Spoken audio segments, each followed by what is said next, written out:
Pelantikan Presiden dan Wakil Presiden terpilih Prabowo Subianto, Gibran Rakabuming Raka semakin dekat. Namun hingga kini nama-nama yang akan memperkuat kabinet masih menjadi teka-teki. Juru bicara Prabowo Subianto, Daniel Anzar Simanjuntak memberi bocoran. Prabowo akan memprioritaskan nama-nama dari Koalisi Indonesia Maju untuk menteri yang berasal dari partai politik. Ya, adapun menteri dari non-parpol dipertimbangkan dari usulan organisasi masyarakat, kelompok profesi dan sebagainya pemirsa. Lantas seperti apa kriteria menteri yang akan dipilih oleh Prabowo Subianto? Untuk membahasnya telah bergabung bersama kami ada pakar politik yaitu ada Pak Slamet Ginting, kemudian juga ada politikus Partai Golkar yaitu ada Bang Ahmad Doli Kurnia. Selamat sore Bapak semua. Selamat sore, Assalamualaikum warahmatullahi wabarakatuh. Pertama, Andromeda. Iya, pertama saya ingin menuju ke Pak Doli terlebih dahulu. Ini kan Golkar salah satu partai yang masuk dalam koalisi mendukung Prabowo Subianto. Diinformasikan juru bicara tadi bahwa kesempatan pertama tentu saja diprioritaskan kepada partai-partai yang mendukung. Nah, dari Golkar sendiri seperti apa? Apakah sudah masuk ini nama-namanya, kriteria apa sendiri diterapkan oleh Golkar untuk mengajukan nama ke Prabowo Subianto untuk menjadi menteri? Ya, saya kira dalam beberapa kali pilpres ya, apa tadi yang situasi yang disampaikan ini menjadi sesuatu yang normal saja. Jadi belum pernah ada pasangan presiden dan wakil presiden yang menang dalam pilpres di Indonesia dalam era reformasi ini hanya didukung atau diusung oleh satu partai politik saja. Ya, pasti didukung oleh beberapa partai politik, jadi gabungan partai politik. Nah tentu pada saat proses pencalonan itu ada komunikasi yang kemudian menghasilkan adanya komitmen. Dan komitmen itu komitmen untuk bersama-sama ya, tentunya bukan hanya sekedar mendukung kemenangan si pasangan calon presiden dan wakil presiden ini, tapi juga untuk bersama-sama membangun pemerintahan di Indonesia 5 tahun mendatang gitu. Karena di situ pasti ada ketemu soal visi, soal misi, program-program yang mau dijalankan, narasi apa yang mau disampaikan ke masyarakat, itu yang mempertemukan terkumpulnya ya para partai politik dan menjadi gabungan politik bersama dengan calon presiden dan wakil presidennya. Nah setelah terpilih menjadi presiden dan wakil presiden, yang pertama kali tentu akan diajak bicara, diajak diskusi untuk membicarakan tentang perjalanan pemerintahan 5 tahun ke depan itu adalah partai-partai politik pengusung ini, termasuk soal bentuk pemerintahnya seperti apa, susunan kabinetnya bagaimana gitu ya. Nah jadi ini sesuatu yang menurut saya sudah lazim dilakukan. Nah bagi Golkar kita juga sudah punya pakem ya selama ini, bahwa ketika di awal pemerintahan baru ya, setiap presiden yang kita dukung itu menang, maka kemudian yang kita utus menjadi komunikator ya, yang menjadi representasi Partai Golkar untuk bicara tentang pemerintahan yang akan datang itu Ketua Umum DPP Partai Golkar. Nah sekarang Pak Bahlil. Nah, saya kira Pak Bahlil dalam beberapa waktu belakangan ini pasti sudah ada pembicaraan ya dengan Pak Prabowo tentang siapa-siapa saja, kemudian portofolio mana saja yang memang mungkin akan diberi kesempatan ya untuk ditempatkan oleh kader-kader Partai Golkar. Siapa yang mengisi nama-namanya seperti apa, itu saya kira sudah mulai dibicarakan. Mungkin belum final, tapi mungkin sudah ada yang final, mungkin sudah ada yang masih ada yang belum, tetapi sudah ada lah pembicaraan saya kira antara Pak Prabowo dengan Ketua Umum di Partai Golkar sekarang. Baik Bang Doli, kasakusuk namanya sudah dibicarakan di internal bersama dengan Prabowo Subianto. Tapi kita ke Pak Slamet Ginting boleh, kalau Bapak melihatnya kriteria seperti apa yang akan diterapkan oleh Prabowo? Komposisinya lebih banyak orang yang berada dalam parpol, Koalisi Indonesia Maju, atau yang profesional dari kalangan organisasi masyarakat, ahli dan sebagainya? Pak Slamet Ginting.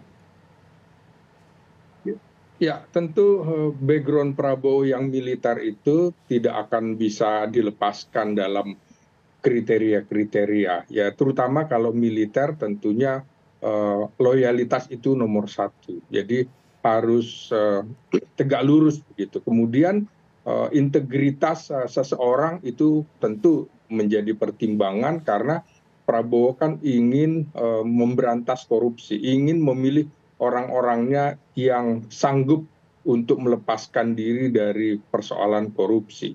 Lalu yang ketiga, kalau bicara masalah kabinet second atau second kabinet, maka kompetensi seseorang akan dipertimbangkan itu sebagai hal yang utama. Nah, kalau melihat komposisinya, maka menurut saya tentu Prabowo akan mempertimbangkan dari sisi antropologi sosial budaya, bukan hanya mengacu pada hasil pemilu yang lalu, baik itu partai politik yang berada di dalam koalisi Indonesia Maju maupun koalisi perubahan yang bergabung, dan juga kemungkinan Partai Demokrasi Indonesia Perjuangan akan bergabung. Karena kebinekaan Indonesia itu menjadi salah satu tolak ukur, maka di luar partai politik juga tentu akan mengikutsertakan kelompok-kelompok yang merepresentasikan suku, agama, dan juga kelompok-kelompok fungsional atau profesional yang bisa direkrut. Nah, ini menurut saya yang akan menjadi pertimbangan-pertimbangan khusus bagi Prabowo untuk menguatkan kabinetnya. Nah, sekarang yang tentu harus diperhitungkan adalah 2 hari lagi akan ada pelantikan anggota DPR. Karena itu menurut saya hari ini dan juga kemungkinan besok Prabowo akan juga memanggil sejumlah calon, karena lebih bagus dipastikan saja daripada kemudian pada tanggal 1 ada pelantikan DPR, kalau kemudian ditarik menjadi anggota kabinet, tentunya harus ada komitmen. Jangan sampai kemudian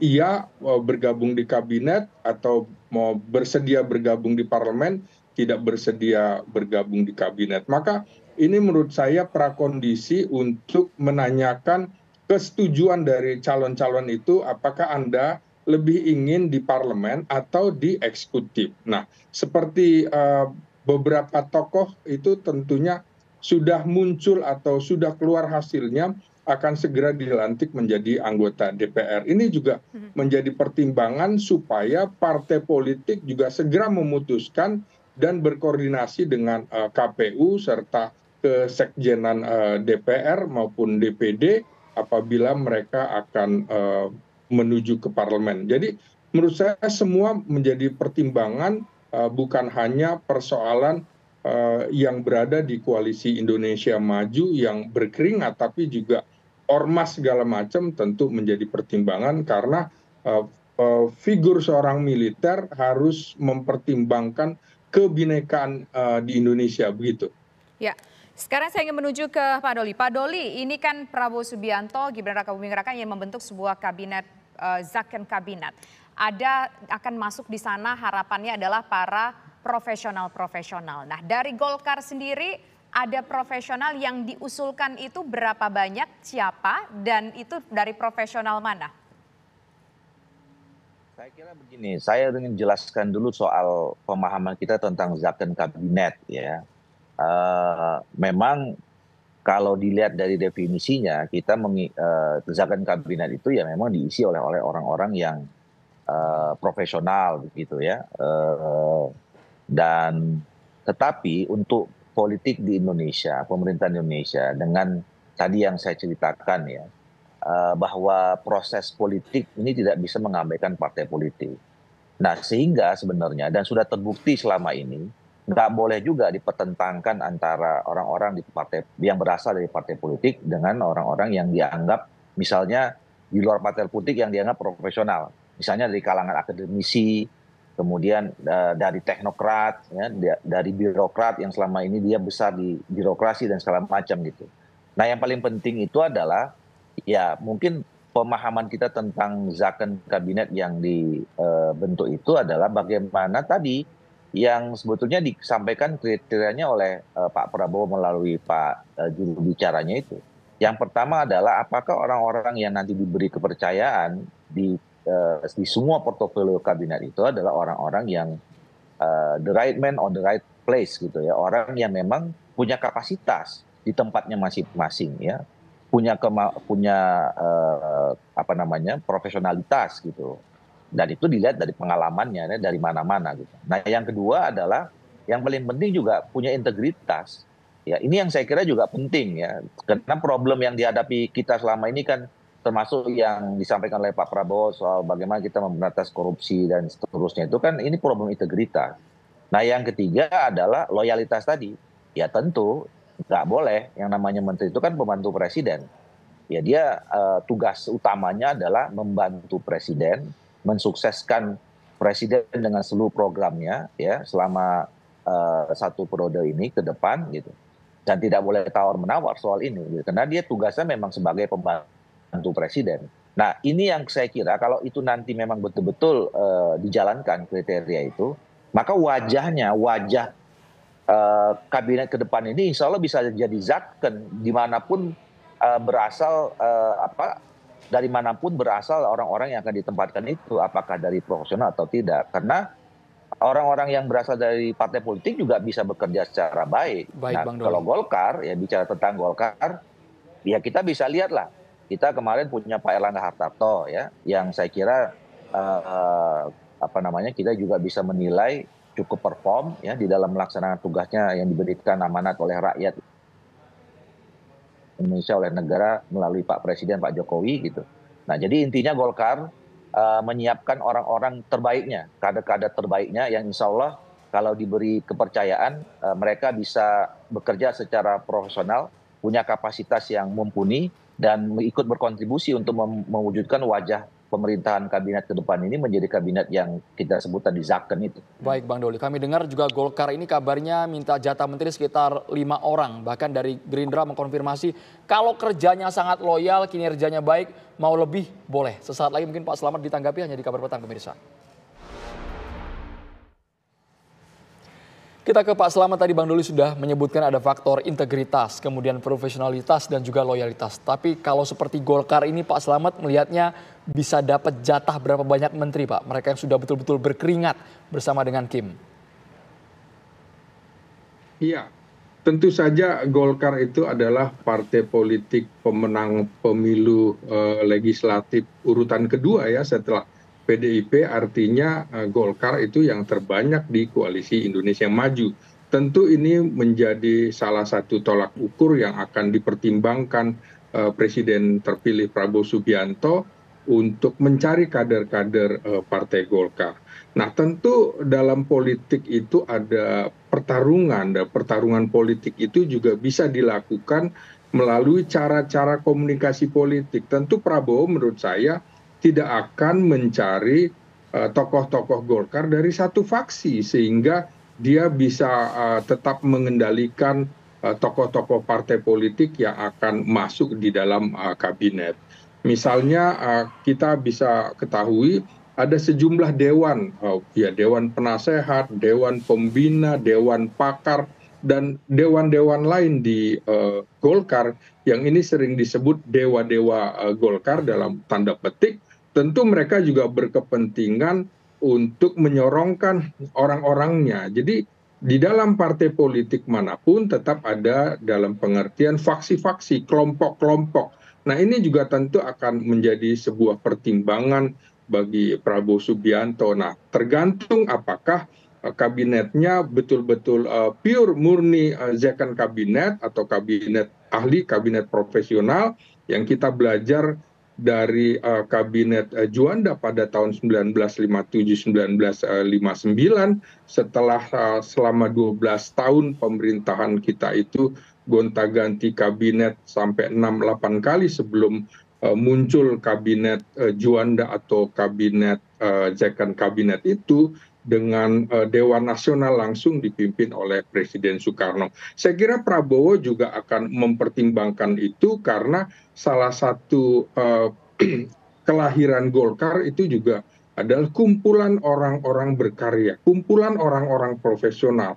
Maka misalnya untuk Menkominfo misalnya dari Golkar akan dicari misalnya orang dengan background pernah menjadi jurnalis barangkali seperti itu. Juga misalnya kalau di ketenaga kerjaan juga pernah di organisasi buruh dan lain itu tentu akan dipertimbangkan sehingga peluang Golkar untuk mendapatkan lebih banyak jatah menteri tentu masuk akal. Misalnya tinggal kemudian mempertimbangkan apakah ini ada unsur Golkarnya atau tidak. Baik. Seperti misalnya di dalam partai politik itu juga akan ada unsur, oh ini mewakili agama, oh ini mewakili suku, oh ini mewakili profesi, dan ini mewakili barangkali pensiunan militer atau polisi. Saya kira Golkar layak mendapatkan tempat yang cukup bagus di kabinet Prabowo Subianto ini, begitu. Ya, saya sekarang ingin menuju ke Bang Doli atau ke Pak Doli. Pak Doli, jadi sebetulnya Golkar ini akan dapat berapa kursi sih? Kita tahu kemarin, kalau nggak salah hari Jumat ada beberapa tokoh yang dipanggil ke Hambalang. Nah, sepanjang kita menuju waktu pelantikan Presiden tanggal 20 Oktober nanti, sudah berapa banyak tokoh yang dipanggil ke Hambalang oleh Prabowo Subianto? Dan harapannya berapa menteri Golkar bisa dapat? Sebenarnya kita kembalikan ya bahwa penyusunan kabinet itu adalah hak prerogatifnya Presiden, dalam hal ini Pak Prabowo Subianto. Jadi saya kira yang paling tahu berapa partai politik dapat setiap partai politik dapat berapa posisi segala macam itu hanya Pak Prabowo Subianto dan Allah Subhanahu Wa Taala, Tuhan Yang Maha Esa. Ya. Dan tentu pasti dikomunikasikan dengan ketua-ketua partai politiknya masing-masing, termasuk ketua umum Partai Golkar gitu. Jadi tentu dalam posisi Partai Golkar dalam posisi ya menerima menunggu ya apa yang menjadi kebijakan atau keputusan Pak Presiden kita. Yang jelas bahwa Partai Golkar siap ya apabila diminta dengan jumlah berapa saja, dan kita akan kirimkan kader-kader terbaiknya buat membantu Pak Prabowo dalam pemerintahan yang akan datang. Terima kasih Bang Ahmad Doli Kurnia dan juga Pak Selamat Ginting sudah bergabung di Kabar Petang. Kita tunggu nanti kejutan dari Partai Golkar berapa yang akan mengisi kursi di Kabinet Prabowo Gibran. Baik, terima kasih Bapak semua.